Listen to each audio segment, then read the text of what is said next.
Hari ini di atas bumbung ini kita melihat puluhan jenis makanan yang mudah ditanam, terutama sayur-sayuran. Cili api, limau, kangkung, sawi, salad, pegaga, kesum. Semua itu kita pakai dalam bentuk harian. Termasuklah rumah kondo kalau ada ruang.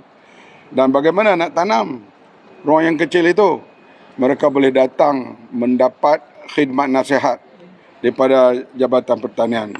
Hari ini ada pihak komuniti yang telah menjalankan usaha-usaha ini secara kecil-kecilan dan besar-besaran, yang mereka menanam apa saja dalam bentuk makanan dan juga pokok-pokok yang boleh memberi manfaat kepada kita, khasnya soal keterjaminan makanan ini.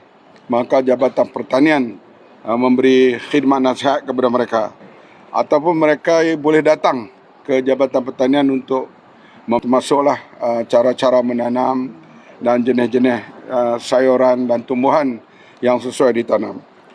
Maka ia boleh didapatkan di depan rumah, belakang rumah, dan semuanya adalah bentuk solar yang diperkenalkan, iaitu yang bermodalkan lebih kurang RM5-6,000 lah.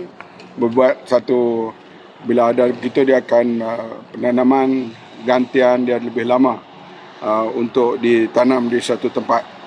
Itu saya ucap tahniah lah, khasnya Jabatan Pertanian yang bersifat praktikal, iaitu walk the talk.